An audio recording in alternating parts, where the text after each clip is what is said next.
Gagawa tayo ng 100 pesos ulam challenge. 100 pesos. So, bibili tayo ng monggo. Actually, may monggo na akong binili nandun. 15 pesos yun. Then, lagyan natin ng dalawang kamatis.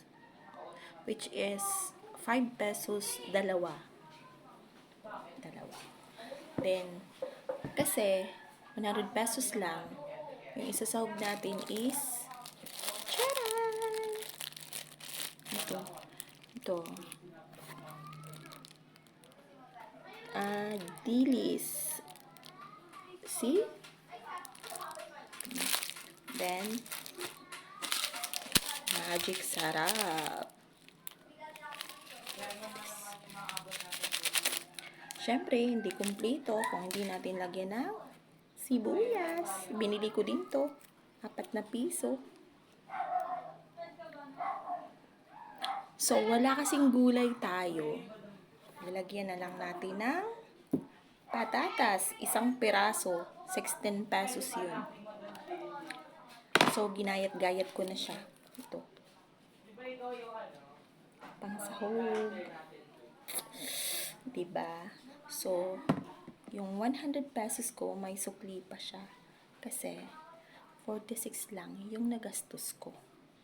See? So, sa 46, sa tinipid, may ulam ka na. Diba? Pwede na yan. Mag-iisa ka lang. Wala kang kasama. Okay na yung ulam.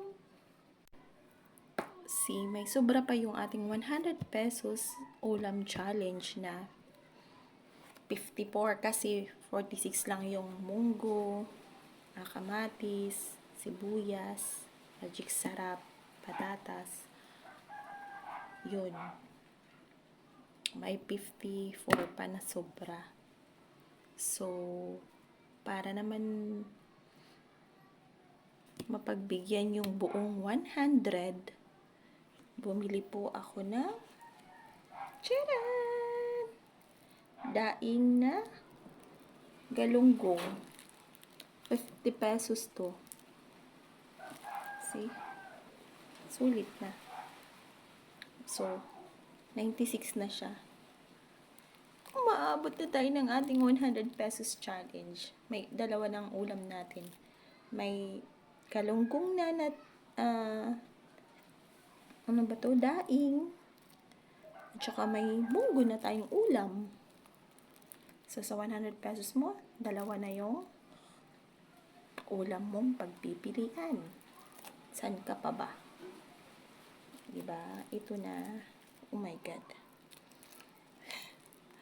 Mag-isa ka lang. 3 piraso siya. Mag-isa ka lang. Bukas, meron pa. So, ulam mo na pang umaga.